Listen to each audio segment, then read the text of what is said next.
Hello everyone. இன்றைக்கி முழு பச்சைப்பயிரை வச்சு ஒரு ஸ்வீட்டான பாயசம் எப்படி பண்ணுறதுன்னு பார்க்கலாம். இது பண்ணுறதுக்கு நான் 1/4 கப் அளவுக்கு முழு பச்சைப்பயிறு எடுத்திருக்கேன்.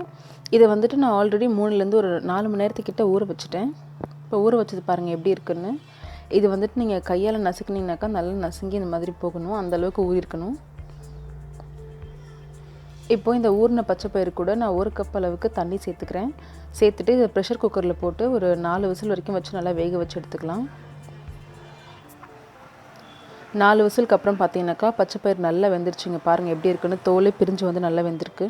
இப்போ தனியாக எடுத்து வச்சுட்டு ஒரு மிக்ஸி ஜாரில் நான் 1/4 கப் அளவுக்கு பொடியாக நறுக்கின தேங்காய் சேர்த்துக்கிறேன்.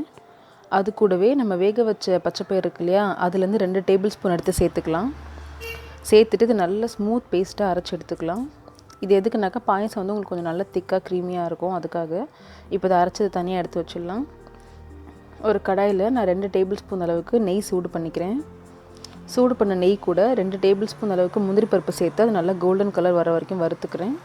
முந்திரி கோல்டன் கலரில் ஆனதும் 1 டேபிள் ஸ்பூன் அளவுக்கு காஞ்ச திராட்சை சேர்த்து வறுத்துக்கிறேன். ரெண்டும் வறுப்பட்டதுக்கப்புறமா இது ஒரு பிளேட்டுக்கு மாற்றிக்கலாம். இப்போ அந்த நெய் இருக்கிற பாத்திரத்துலேயே 1/4 கப் அளவுக்கு தண்ணி சேர்த்து நான் சூடு பண்ணிக்கிறேன். தண்ணி நல்லா சூடாக ஆரம்பிக்கும் போது நம்ம வேக வச்ச முழு பச்சைப்பயிறு இருக்கு இல்லையா, அதை சேர்த்துக்கலாம். சேர்த்து நல்லா கலந்து விட்டுக்கோங்க. இந்த முழு பச்சைப்பயிறுக்கெல்லாம் கொதிக்க ஆரம்பிக்கும் போது நம்ம அரைச்சி வச்சுருக்கோம் இல்லையா தேங்காயும் பச்சைப்பயிரும், அதை சேர்த்துக்கலாம். சேர்த்து நல்லா கலந்து விட்டுக்கலாம். இப்போது அந்த மிக்ஸி ஜாரில் நான் 2 டேபிள் ஸ்பூன் அளவுக்கு தண்ணி விட்டு அதையும் நல்லா கலக்கி இதில் சேர்த்துக்கிறேன். சேர்த்துட்டு இதை கொஞ்ச நேரம் கொதிக்க வச்சுக்கலாம். இது கொதிச்சுட்டு இருக்கும்போது ஒரு 3 ஏலக்காய் நசுக்கி சேர்த்துக்கிறேன். அது கூடவே 2 கிராம்பு சேர்த்துக்கிறேன். சேர்த்து நல்லா கலந்து கொதிக்க வச்சுக்கோங்க. இது கொதிச்சுட்டு இருக்கும்போது ஒரு பிஞ்ச் அளவுக்கு உப்பு, 1/3 கப் அளவுக்கு சர்க்கரை சேர்த்துக்கிறேன். நீங்கள் உங்கள் இனிப்புக்கு தக்கன சேர்த்துக்கலாம். சேர்த்து நல்லா கலந்து விட்டுருங்க. இப்போ பார்த்தீங்கன்னாக்கா ஒரு 5 நிமிஷத்துக்கு அப்புறம் பார்த்தீங்கன்னா இது நல்லா கொதிக்க ஆரம்பிக்குது. இது நான் அப்படி கொதிச்சுட்டு இருக்கும்போது நான் 2 கப் அளவுக்கு காய்ச்சின பால் சேர்த்துக்கிறேன்.